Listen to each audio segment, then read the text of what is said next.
Le dragon de Mimi.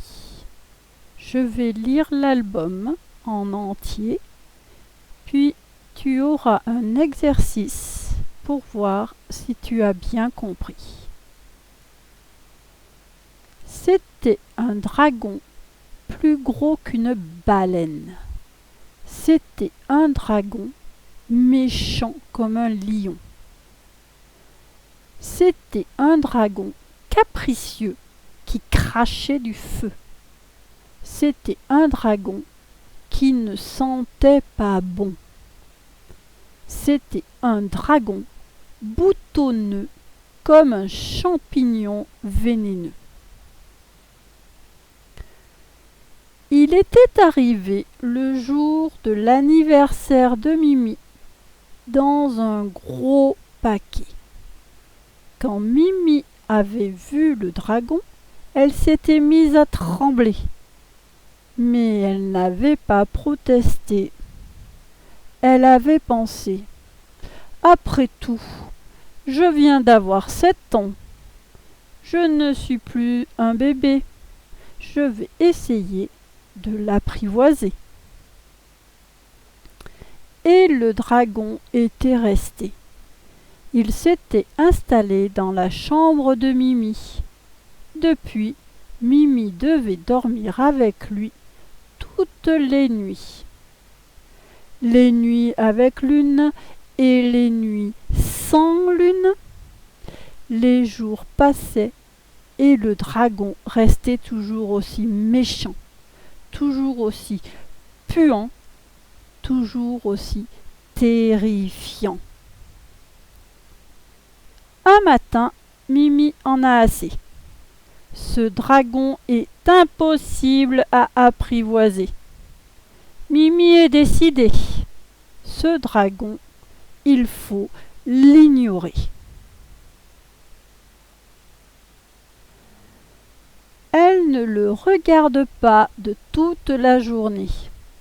Elle ne lui dit aucun mot doux pour essayer de le calmer.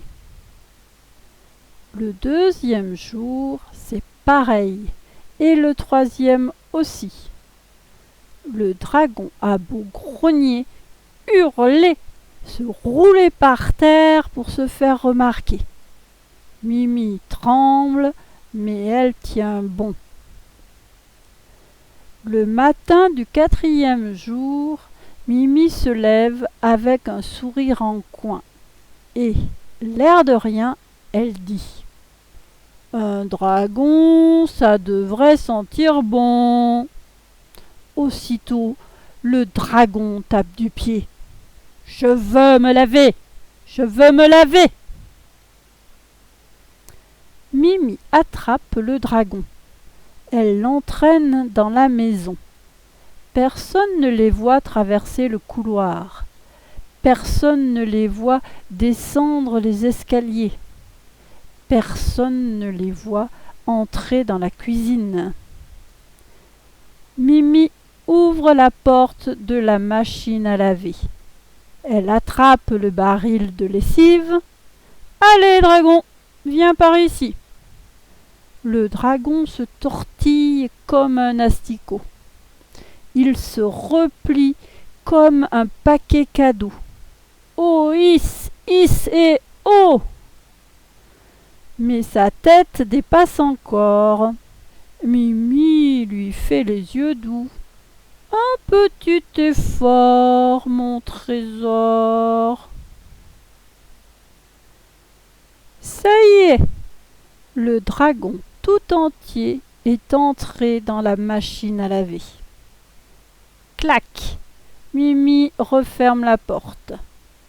Elle met le programme à bouillir, à cuire, à réduire en purée. Température 90 degrés. Ça fait splischt, ça fait splocht. Quand tout est fini, Mimi sort de la machine à laver une drôle de petite peluche bien propre. Mimi est ravie. Elle remonte dans sa chambre avec son dragon rétréci. Voilà ce que je suis devenue.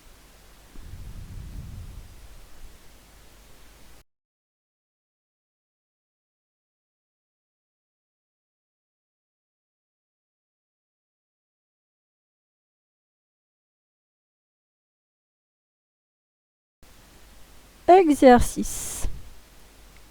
Tu dois trouver la bonne image pour chacune des phrases.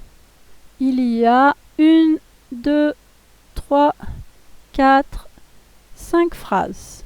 Et 1, 2, 3, 4, 5 images.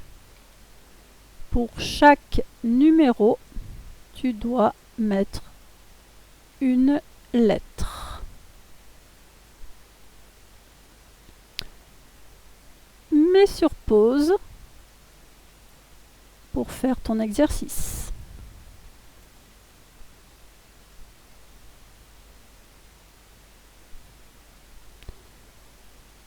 Pour t'aider, si tu en as besoin, je lis les phrases. 1. Le dragon est tout rétréci. 2. Le dragon est plus gros qu'une baleine. 3. Mimi ouvre la porte de la machine. 4. Le dragon ne sent pas bon. 5. Le dragon tape du pied. Remets sur pause. Voilà la correction. 1. Le dragon est tout rétréci, tout petit. C'est le D. 2. Le dragon est plus gros qu'une baleine. La baleine est dans ses pattes. C'est le A. 3. Mimi ouvre la porte de la machine. La porte de la machine est ouverte. 4. Le dragon ne sent pas bon. La petite souris se pince le nez. 5. Le dragon tape du pied. On le voit taper du pied. En C. Tu as fini ton exercice. Bravo!